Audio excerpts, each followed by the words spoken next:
Can I show you what my definition of simplicity would be? Pulling my eyes. No, like, see, when you do do what you want to do. Go ahead. Okay, just crash in. You're Crash talking in. Okay. Yeah. Woo! Right in the testy. Sorry. Woo! I didn't mean to catch you. I'm sorry. They're hanging low today. Big nuts. Hey guys, it's Elan from Inside Fighting, and I'm here today with two badasses.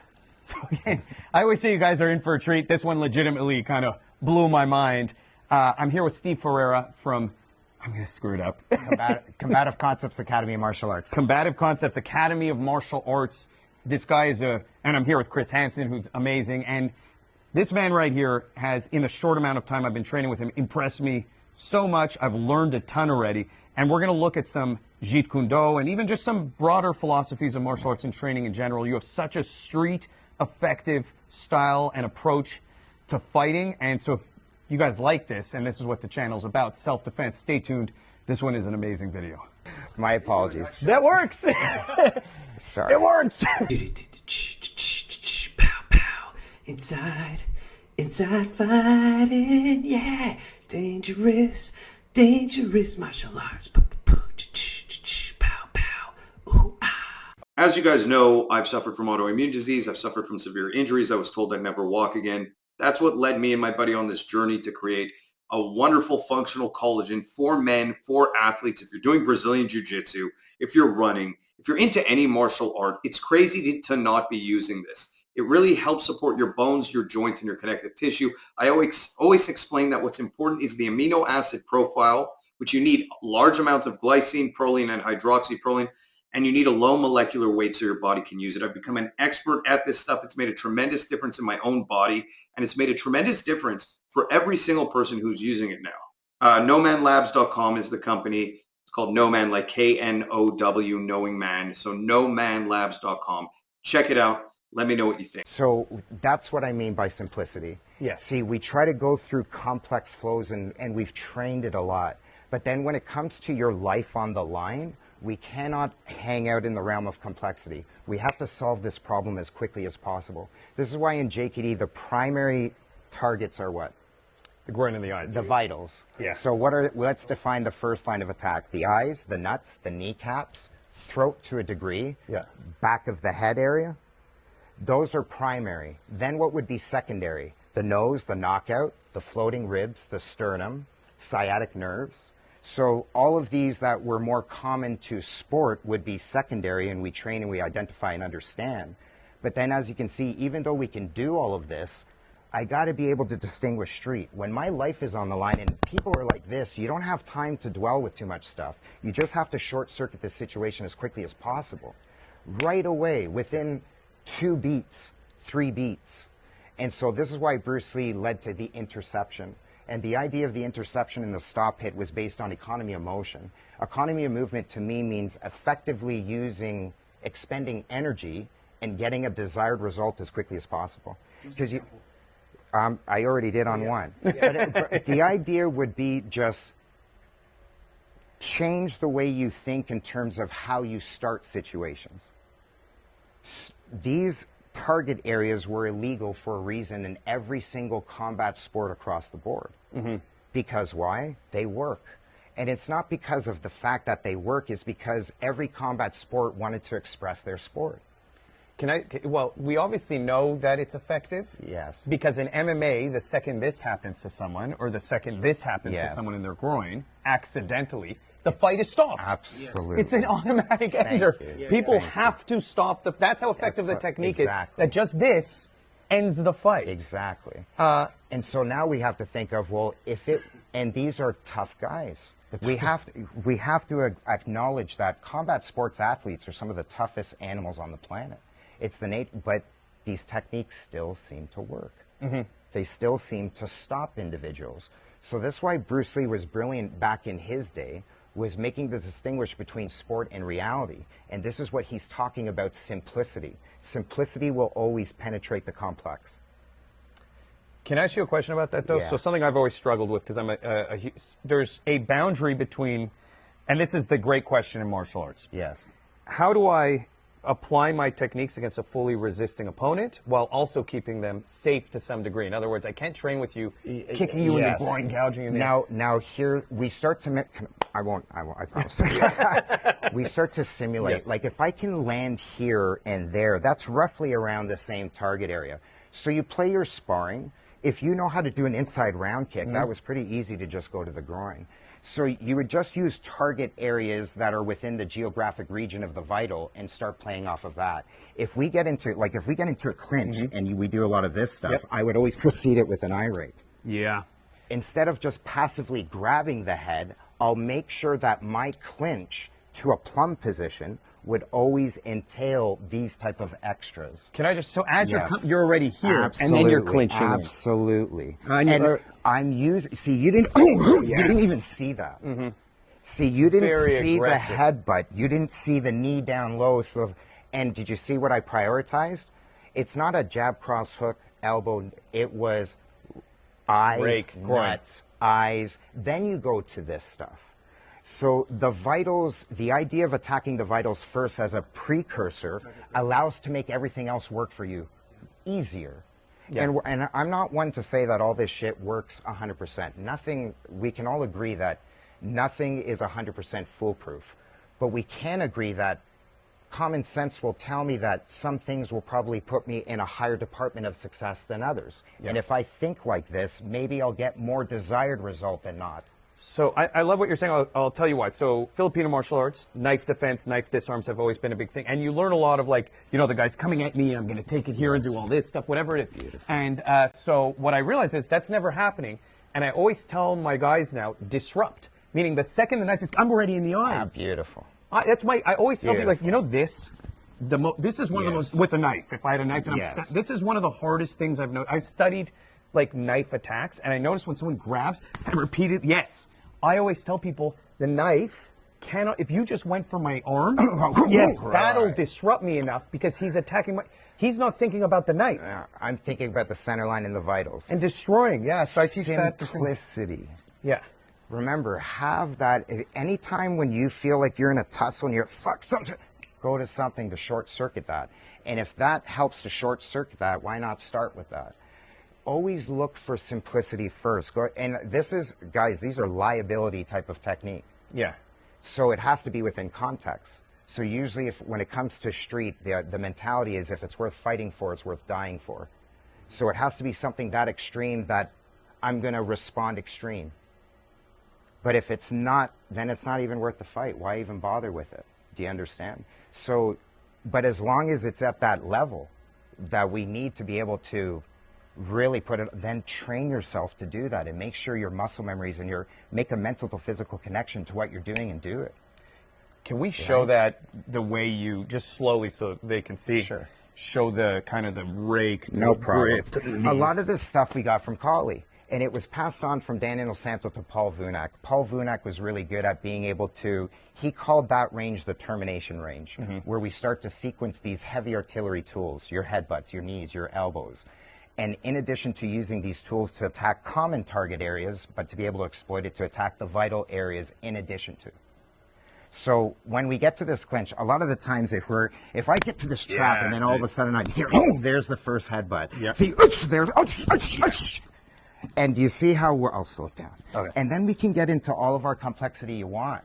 Yeah. You know, all of our takedowns, Kaputa Capellas, throws, whatever we want. We can get in, but did you see that type of entry made that shit more realistic, more probable of happening because of our entry? It's also so ballistic and so disruptive that if I'm thinking we're going to have a combat sports fight and I'm going to be out here doing this and you just come in, boom, boom, you'll go crazy. But it might even, see, you're too far. Yes. I'd probably start with that With the first. groin kick. So the understanding of the different ranges of fighting.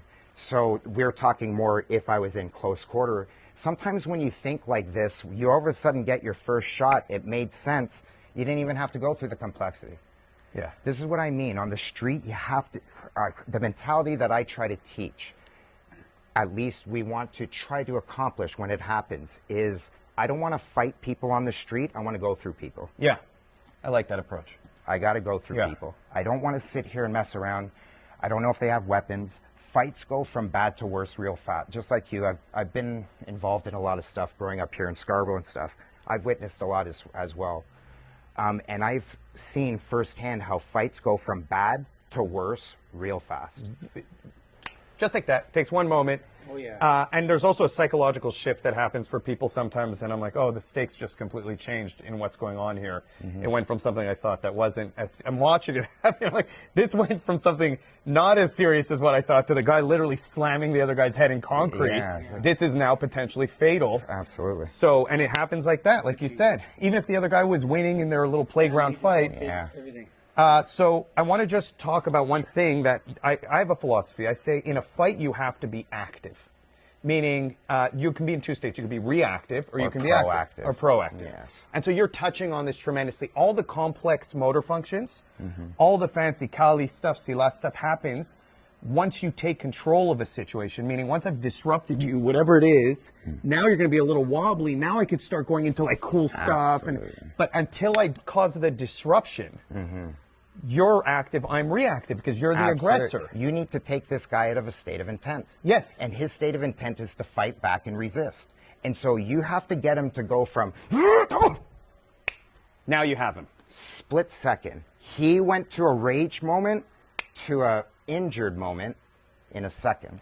So Right. from a Jeet Kune Do perspective, what I've seen, I see a lot of this stuff. Like, okay, we're gonna throw the punch to the lead kick to like the trap and hit, and it's like very sporty. To be It's honest, not sporty. It's for coordination. It's attribute development. Yeah. Technical flows it's no different than MMA when you would go boom, boom, boom, and then shoot in. See, that was a flow, was it not? It kind of blended different things. At the end of the day, could you pull it off that way in a fight? Maybe. Could I borrow different moments of that to be able to mimic it to the sport? Yes.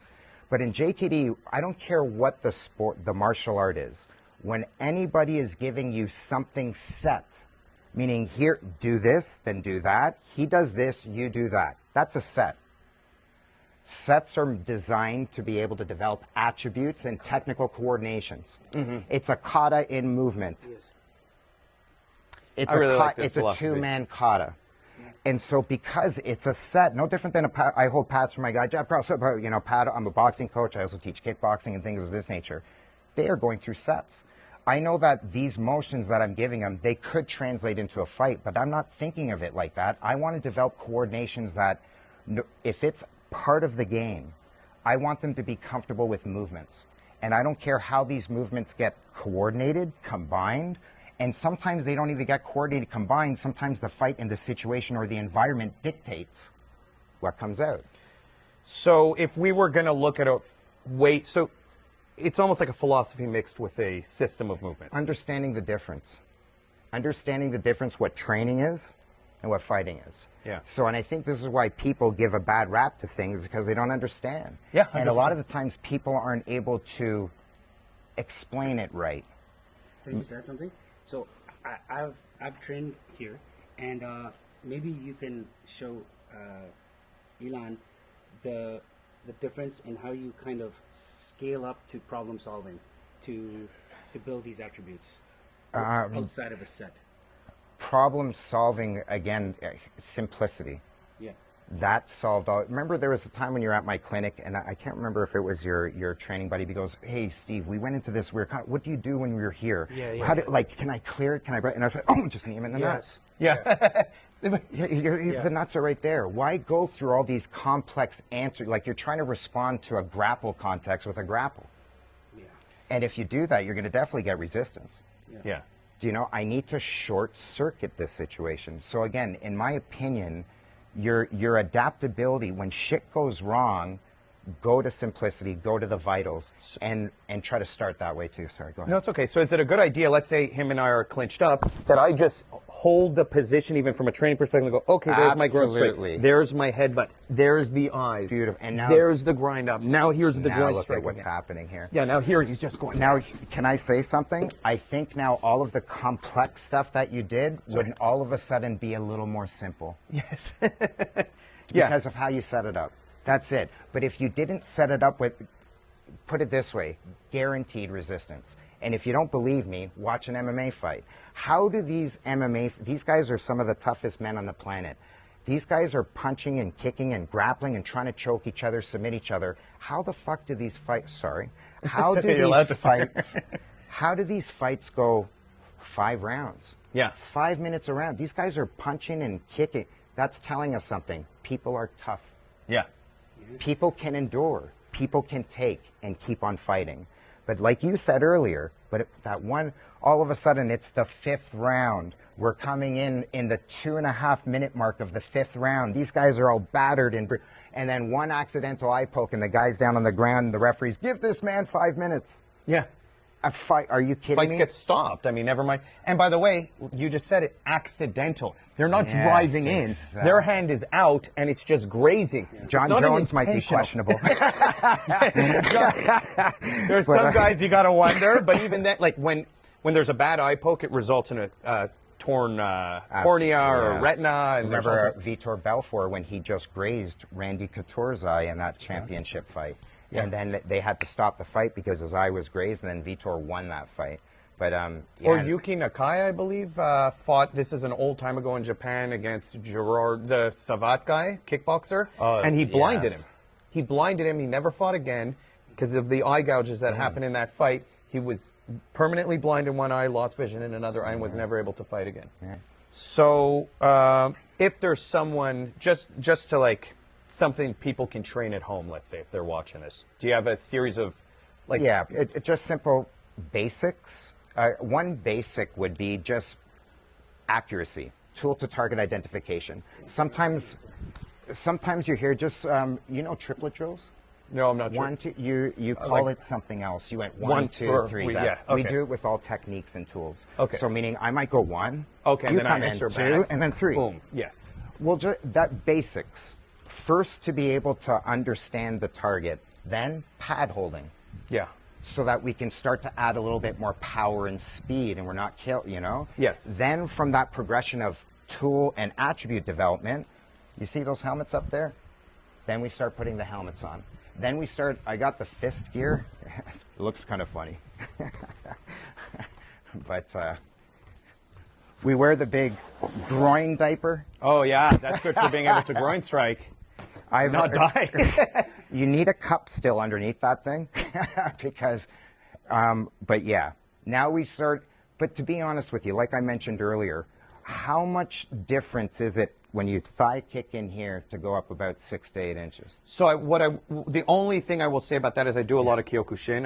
I love inside leg kicks. It's 90%. If Yes, you look at yes. how I kick, I'm 90% lead kick because we fight so close. Yes. I'll just be right here and I'm tapped. I'll do it with the toe a lot. Absolutely. And I set up a lot of stuff from here, but I kick so much over here that I would never think to come straight up. Oh, I see.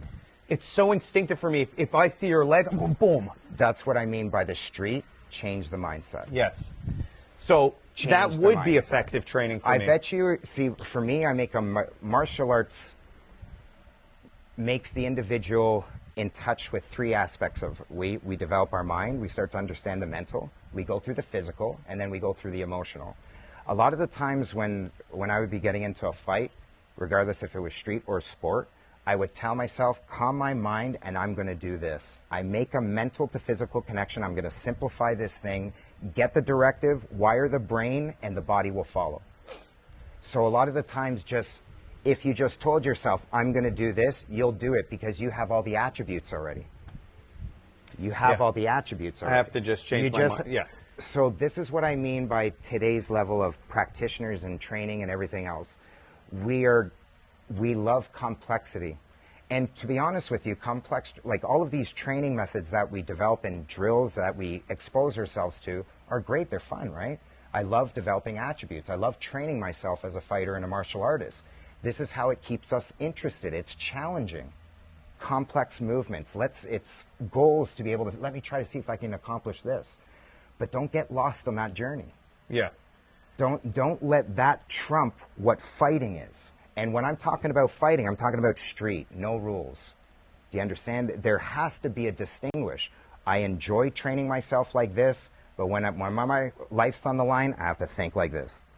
Well, you know, this is a really great introduction, I think, for people to understand just how effective this style can be, because it gets a lot of heat nowadays because of MMA. Everyone just thinks, like I said, you got to train Muay Thai, boxing, wrestling, Jiu-Jitsu, Sambo. Those like 5 things, you know, like everything else sucks. Yes. You'll never hear someone say you could use Jeet Kune Do for self-defense. I call it the MMA generation. See, when Bruce Lee was around, he was talking to the karate men, the point fighters, the guys who were doing katas, forms, the kung fu practitioners. So they were doing a lot of this type of stuff and point sparring. But he's saying, no, guys, here's reality. Think of it like this. I think that mentality has come full circle now because we now live in the MMA generation. And the MMA generation is the generation that, see, we are at the age where we got introduced to martial arts prior to MMA setting foot on North American soil. Yep. Right? 100%. So we were able to be influenced from a variety of different martial arts, luckily through some of our instructors who were great influences. Black Belt magazines, they were all like all kinds of Panther production videos and all of these videos, they expressed all these different types of stuff. Then MMA hit the scene. And now what is the newer generations who are getting introduced to martial arts seeing with the propaganda of mixed martial arts? Boxing, wrestling, jiu-jitsu, judo, Muay Thai. And these are all great disciplines. We all use them to train ourselves. Yeah. But the new generation hasn't understood the reality-based aspect as much as it was back in our generation, because sport is more predominant than reality-based right now. Yep. So the newer generation, well, they're just conditioned mind. It's the propaganda of the UFC. They propaganded the sport so well. It's so global, interesting. I put a video up about Sistema. Just some of the things I like about it. Now, I'm not saying I believe it's an effective self-defense. I'm saying there are attributes you can develop in Sistema for relaxation, for power generation, for being able to absorb certain impact that are very beneficial. Man, the amount of anger people just from saying I think there are some positive things in this, you know, people got so angry. Really? And I'm like, I've never heard someone like something in a martial art. If someone told me I like Wing Chun or I like regardless of how I feel about the system, I would never be angry at the fact that they like it or think that, okay, they can't use it. I met a Goju guy, and I believe this guy did 2 things for his whole life. He punched wood with just this knuckle and concrete, and he hit with this toe for his entire life. And I have a friend who's 6'4", tatted up, tough guy, and I was telling him, and this was like a little Japanese dude, old, and my friend's always talking to me about martial arts and combat sports. He did Muay Thai for a long time. And I was like, what do you think of this guy? And he's like, I don't care what anyone says. After seeing that guy, he's like, he's been doing one thing for 60 years. I don't want him to be able, if he does that thing on me, no matter how good I am, absolutely, it's going to be a problem. That's his thing. That's his thing. So it's like everyone has their thing. And it's there obviously are philosophies that work better, like disruption, like what you're talking about, going through, like really, because when you do these movements, they're very explosive, very jarring. My brain doesn't catch up until there's a moment where I'm like, okay, like, and if you didn't stop, I wouldn't even have that moment. So, it's good for people to feel it and experience it, at least that kind of ballistic. I always tell people, disrupt. You know, like I was, you probably know this too. One of the biggest criticisms in JKD is the patty cake trap. Yes. Even Filipino guys get that. Wing Chun get it with all the chisao, with all this patty cake stuff. But when you train under a realistic lens, like this is one of my base gyms now. I train here now every weekend. And you get to feel functional ballistic trapping. I don't know if you want to take a sample of this, but take a look. I don't know. What's so ballistic other than just applying some attribute to it and some intent? Yes, and then exploding in with it? Yeah, just have intent and you know Hubud, so so you want me to do like basic Hubud? So you're it's already there. I see. Yes, groin hit. And so here. See it now. Here's and then okay. So you're saying when we're here, I'm already going right to the eyes. Beautiful. Right. There's the knee. Yes. There's the headbutt. And here's one thing that I've noticed in a lot of our Kali practitioners, Wing Chun practitioners, and everything. They kind of. Can I turn on these lights? Yeah. Go ahead. Sorry.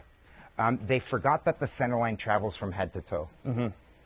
And so when we're all up here, like a right away. Yeah, it's already there. It's already always there. there. And then you this is see always there. Yeah, Nice. and the throat. I can come in here to your throat. There's the throat. And there's that. There it There's is. That excellent. Good. You have good flow. You have very good flow. But but do you see how now?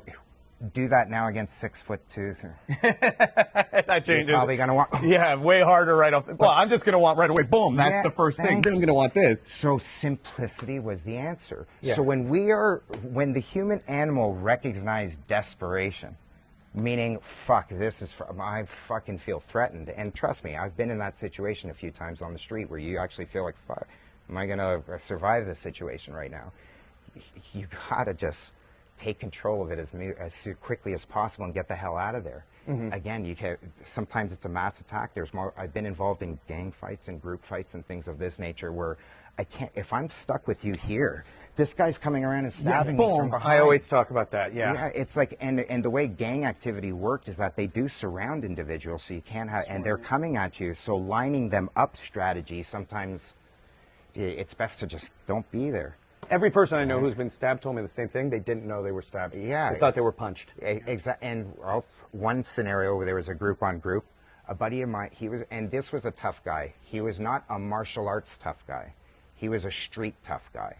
And it was a group on group and stupid things, right? This is nothing that I'm proud of. These are all stupid, young, adolescent things that sometimes people go through in phases. But this individual was tough, and he was handling quite a few guys. And we were all dealing with the group on group. Once the smoke cleared, once the battle was done, and people separated, it's like, yeah, okay, yeah, you okay? A couple of our guys are hurt. And our buddy, he was a big, strong boy. He'd be like, hey, bro, you're bleeding. Is that blood? He's like, what the right? And he's looking at it, he's like, holy smoke. And then he went into shock, fainted, and passed out right there and then. He didn't even know. And he survived. He was okay. But he went into he didn't see adrenal state. Yeah. The dust settles. Reality hits in. New mental state, right? Now you're in a mental state where you can digest what the hell happened. Yeah, and that's where panic comes. Yes, and he fainted. Yeah. Scary stuff. It was scary. And it was scary for us, too. This is our buddy. Who really wins in those situations? Nobody. Nobody. Yeah. That's why it was stupid stuff. Yeah, it's very stupid stuff. So yeah. I just like this approach to doing like Hubad. I really love the idea of there's already this. He's already hitting me in the eyes. Yes, and it's already exactly. grounded here. Exactly. Yeah, I think we once did a video where a lot of the times we did a variation of Hubad where JKD guys, in addition to doing traditional Hubad, I think you're used to more like this. Yeah. Yeah. So these were our destructions. These were our knife cuts. Yes. We also go Straight to the eyes. Centerline. Yeah, I will do it here too, but this is just a different. Right, but Yeah, of course. Yeah, it's right there. So what the difference is that Hubad tends to not occupy centerline. Yeah. So what we do is we just add that occupation of centerline in addition to the. So this is right away in my eyes. This is just much more tighter. Keep going. Yes. Do you see So how- you're still doing it here. You're just No. Do you see how my Yes. I understand now. Do you see how I'm just now my bong sao where Yeah. before it was here, or it's not Yeah. bong sao, I forget what they call it in Kali. But do you see this is angle 1-for-1? Yes. So now I reach. Now I can go into whatever I want. Yes. Do you understand? Yeah, I like that approach. The occupying of center line. So in JKD, again, a good thing of cross training, getting exposed to a lot of different fields and energies. What we'll do is we'll make connections. And if we can add a little flavor from this to make this a little bit more, I'm not going to say better, but it might complement it. Yeah. Or a little bit more jarring for the person you're doing it on. Just centerline theory. If there's one, Wing Chun gets a bad rap. But what I think that JKD did and Bruce Lee did is he took the combative elements of Wing Chun and held on to that. And one of the things that we did hold on to in Wing Chun is occupying centerline, understanding centerline theory, right? Interesting. There's a guy, Bram Frank, that I know. He's a knife maker and knife fighter. Very good knife fighter. Trained military guys all over the world, special ops, everything. Also trained with Guru Dan, Wing Chun guy. But his knife fighting is so heavily, and I thought it was Filipino influence. It's Wing Chun influence. And he has such a unique, tight way of doing knife fighting. But I'm like, I never saw Wing Chun as a knife fighting style until I trained with him. And I'm like, these are really interesting concepts for knife fighting. You're kind of demonstrating it also just in a different way. See, Inosanto influence. Inosanto, that JKD thought process and a freedom thought process, they influenced a lot of different areas. Yeah. I wish people would give more credit where credit is due. Do you know what I mean? They start to acknowledge, hey, I got this way of thinking from this. I got this way of thinking from that. And then just kind of give credit where that, and not only give credit, continue to talk about it, because I think this reality-based type of approach is not necessarily a dying thing. It just needs to be talked about more. Well, that's a really good point. I try to do that on my channel as much as I can, but then you get hate and resistance. Yeah. 'Cause the moment you start to say, "Hey, I like this for this attribute. It's helped me here," they go, "No. What are you doing? Stick to your karate. What is this? Why do you have to?" And I'm like, ugh. I just philosophically, I just can't argue with these guys. 'Cause they're Here's just stuck. I So- guess that's it with your guys channels. You have, I don't want to deal with any of that. Well, I just put out what I like, but what I will say, the appeal of jiu-jitsu, Brazilian jiu-jitsu, for example, I understand, because I was like a rough guy growing up, rough Let's talk kid, about that, actually. and so I liked being able to. My friends were rough. I liked being able to tap out my friends without causing severe damage, and so it was a way to be a tough guy and train all the time without experiencing. But I always tell people, I'm like, jiu-jitsu makes you a superhero at being a tough guy with your friends. Does it make you a superhero at being tough on the street when someone's really trying to kill you? It can. It can. If you train it properly. Thank you. So, if all day talk I'm about looking what at you- grips and I'm looking at like this, and I'm spending 5 minutes grabbing my grips, and I'm putting my head, even when I'm going for a takedown, if I'm doing flying arm bars, or if I'm doing things that sacrifice my own balance to take you down, that is not reality-based anymore. And I always show people, I showed it on the channel, like how I will, if I am going to treat jiu-jitsu like for takedowns, I'll always fight for the overhook and be already damaging here, controlling the arm, driving with my head, and I'm always putting extreme pressure so that there's always some kind of pain for the person. Absolutely. And here, even if you had a knife, you can't get to it at least. Correct. Right? Like if I feel you start really fighting, I'm going to double up on this Yes, grip and correct. start driving. At least here I know, and you're talking about disruption, they're all available here for a split second. And this is me being nice on the overhook. No, this breaks the arm if you do it really hard and fast, or the shoulder. And even, you were talking about Ron Balik, but even like the Ron Baliki, like if you posture up, like a lot of people don't realize like this is very hard, but if I start whipping, right, it comes easier, right? I'm doing that nicely, but like if you start going boom, boom, boom, it really starts whipping the head down. You know what would help a lot better? No. Just when I resist. Yeah, knee right, yeah. Simple. But again, you can't do that with friends. No, yeah. Or you can. Just My go friends, we would sometimes just start punching each other in the 50%, head. Not 100. Give them a little tap. Little tap. But see, again, as soon as I feel resistance, it's just, that means I didn't start off good. Yeah, so, I didn't start good. And I have to find that balance for my own sparring where, like you had said. I'm telling you, just think of it. And then train it. Yeah. If you not only think of it, just like what we said, make a mental to physical connection, train it with your guys. Yeah. Interact with it, play with it. We do something in JKD called terror fighting. It's basically MMA with no rules. We are allowed to hair pull. We can bend. We used to actually allow the bites, but then it got monotonous. It's like, fuck, this is crazy. So we would start to simulate it. So we would simulate, I'd grab a hold of it and say, I'm fighting you right now. I'm ripping your ear out. You know what I mean? We would start to use that type of approach. Eye gouging would be simulated based on just anytime I'm pressing here, raking. Yeah. In addition to full contact MMA. So it was basically MMA with the vitals and all of this. And we called this terror fighting. It would start from stand up. Sometimes we would drill it based on, okay, let's just start on the ground. I'm in your guard. Let's work now. Sometimes we do that terror fighting and then we put in other environmental factors. Now his buddy is coming around. He's ready to come and soccer kick you in the head. Now the knife was concealed. Okay, all of a sudden the knife got pulled. That's very good training. I went to one school where in my entire life of getting eye gouge. No, but I went to one school in my entire life where they allowed fish hooking, rubbing the eyes, and finger. And I lasted there for a month, and just my mouth had cuts in it, and like my eyes were always, even though they said they wouldn't eye gouge, like things got rubbed, and my fingers, most importantly, were always busted. And I'm like, who's doing this?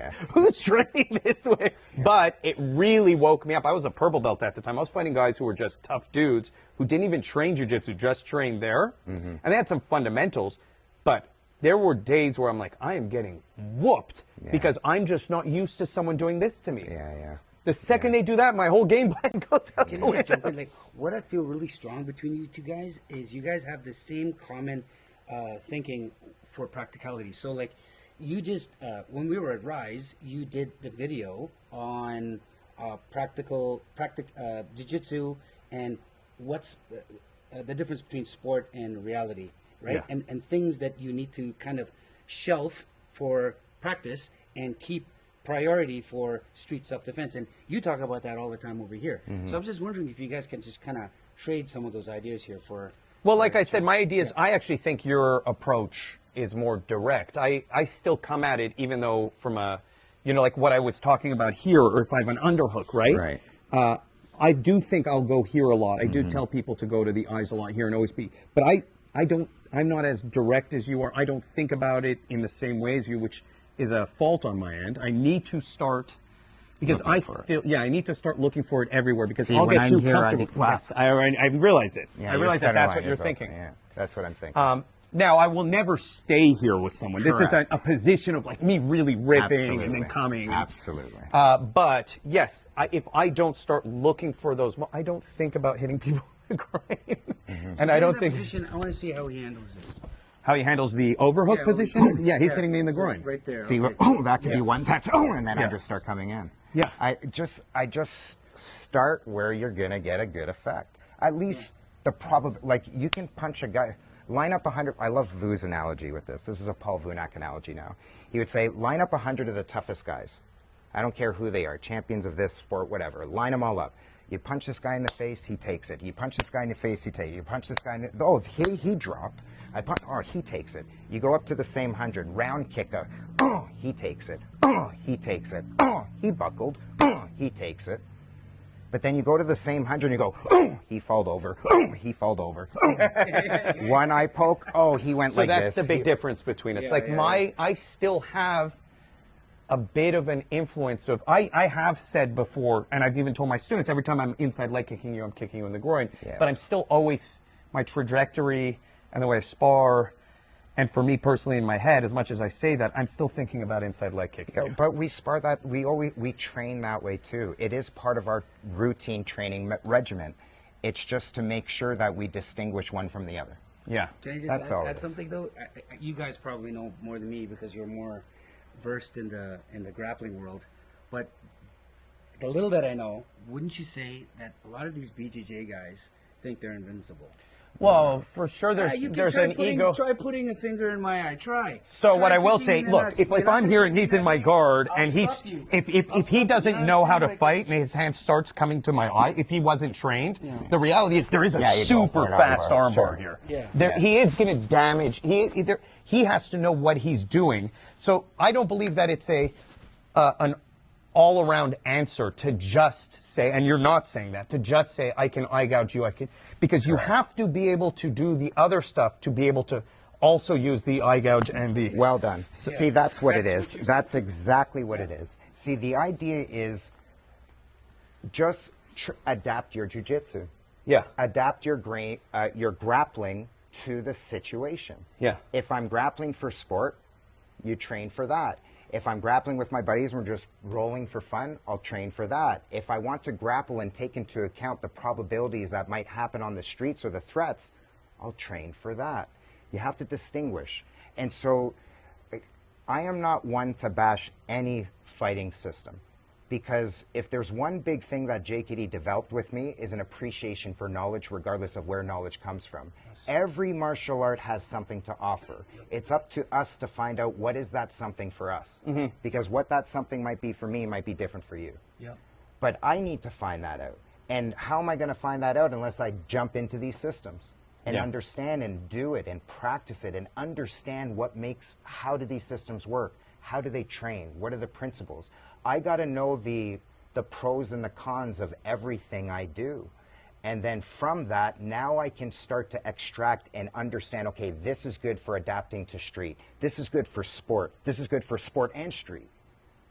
This is good when white weapons come about. Yeah. This is like your mindset has to explore all of the different probabilities. So it's not to knock jiu-jitsu. No, I love jiu-jitsu. I love judo. I love catch. I love boxing. I love it. I'm a combat junkie. But what I love to do by researching these systems is finding out those things and those systems that I can use that are applicable to reality-based fighting, and how do I adapt those? Because every single system were battlefield at one point.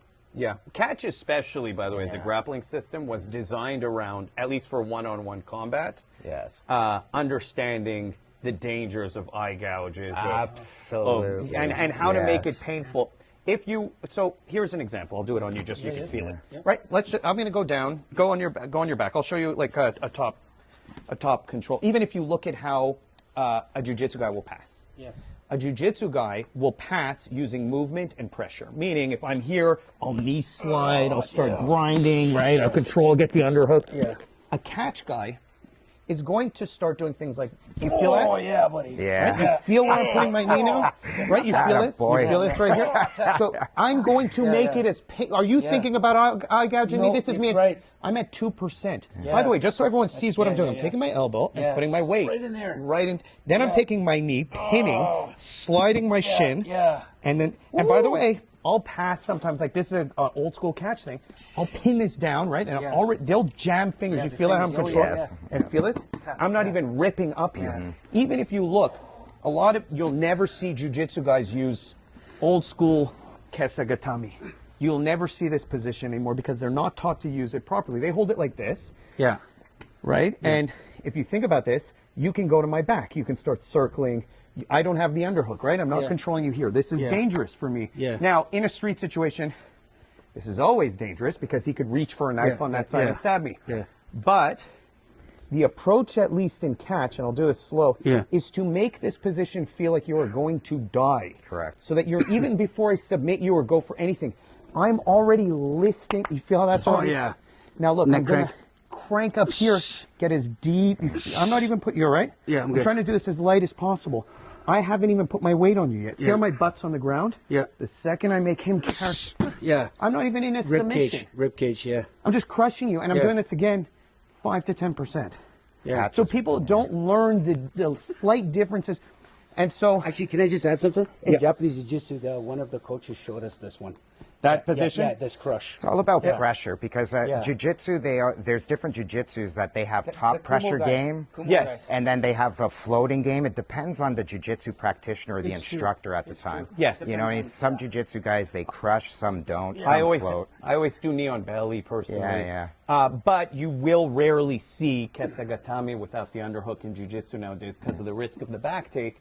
There's kind of a mindset in jiu-jitsu. If some high-level guys say it's not good, nobody touches it anymore, and the technique disappears over time. Yeah. There's certain techniques, like the the one that the Hapkido guy showed. If you start coming here, that I just sink and crush the arm and go down to the ground. You feel that? Yeah, yeah. You won't see that often in jiu-jitsu anymore because it's an old-school judo move, a catch move, and for some reason they just. Yeah. I used to do this to everyone. Look how fast I Oh. can. Yeah. Oh. It's catch wrestling. Yeah. You'll never. Jiu-jitsu guys don't like that. Have you seen that before? Of course, we do stuff like this. So a lot of the times we'll turn it off, and then that can be the choke, or it can be a crank. But a lot of the times when you're doing this, he starts grabbing to pull it off. You shove it. You see, that's where you start setting up all of your submissions. So the only difference. Here, I want to show you just a slight variation. The only slight variation. I'll actually take the elbow, put it here, and just drive right into the sternum. Right, but it's right. the same thing that usually people push because they don't like this pressure, and that's where I get to here. I'll go into the choke. Right. But it's the same philosophy. Yeah, absolutely.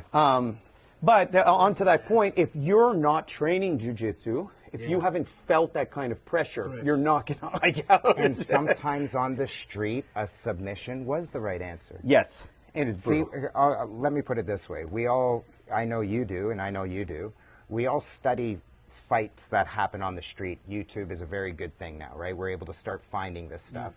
So far from my observations, I've seen fights happen in one with boxing, with kicking.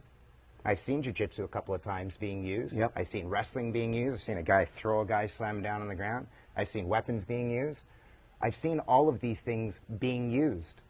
So at the end of the day, it's, again, it comes down to the individual and how do we adapt these things to the situation.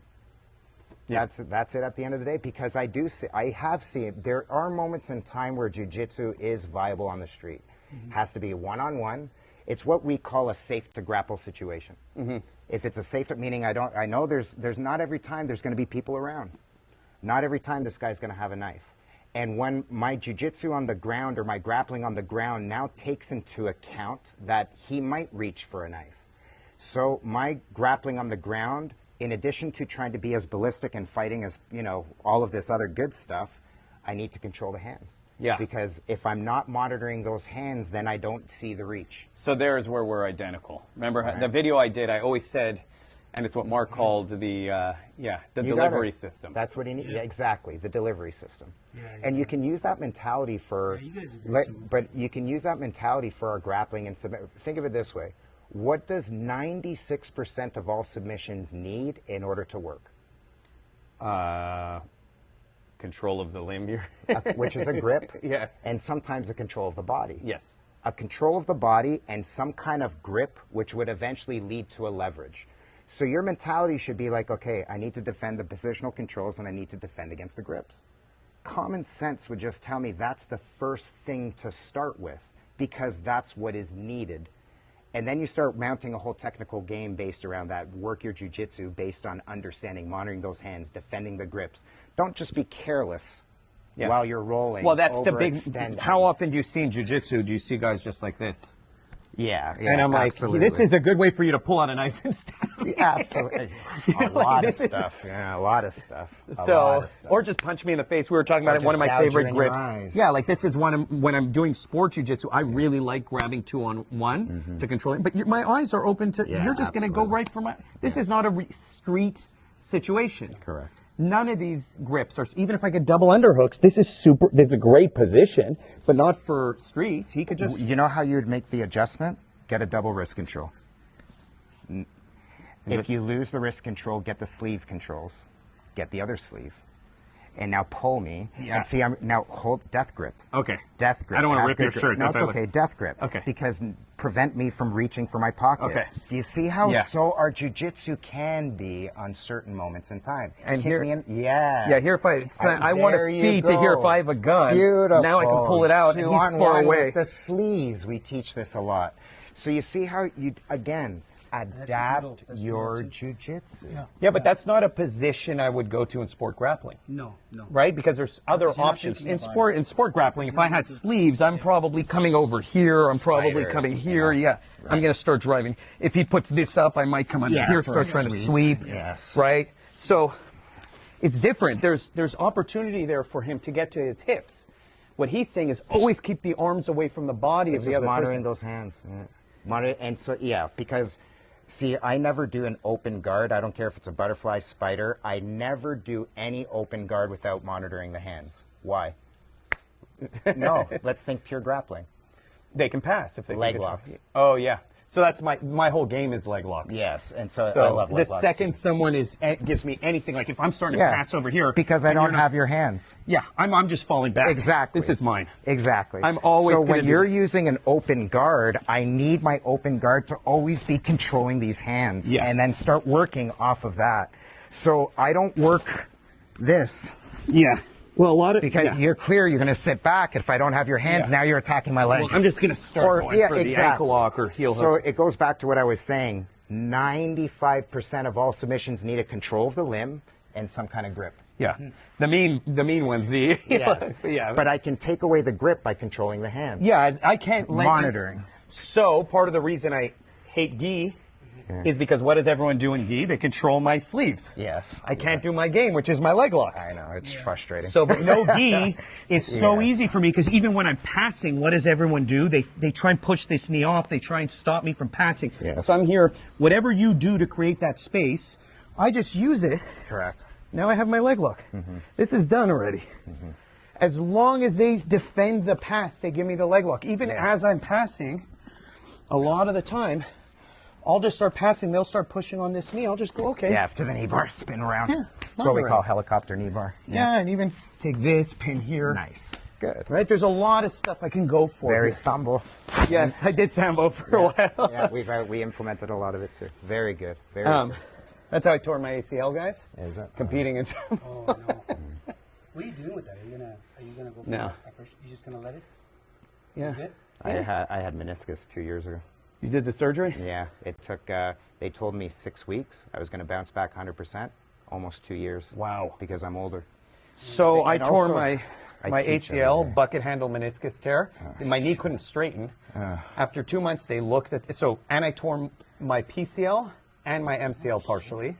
So they said, you need major surgery. I was like, no, I'm not doing anything. ACL's completely blown out. Yeah. But the MRI now shows PCL is healed, MCL is healed. Very good. Meniscus still torn, but no longer bucket Is that handle. your peptides? Good for you, bro. I'm going to check out this product you got. Guys, if you're in Toronto, you have to check out this academy. I'm serious. You guys do clinics, you do seminars, you have Routine group classes. routine group classes. We have a boxing class. We have a kickboxing class. We also have an MMA class. We have a Filipino martial arts and weapons class. We have a grappling no-gi jiu-jitsu class, but it is more specifically no-gi. We have a conditioning class, and we have our Jiu-Jitsu class. And we have classes available 6 days a week. And then we have these clinics that we offer once a month, roughly.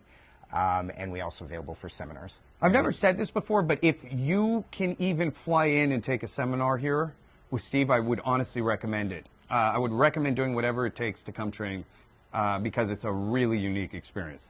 I learned a lot no joke, Thank you. in the past hour or whatever it is, hour and a half that we've been doing this. So thanks for watching, guys. Thank you.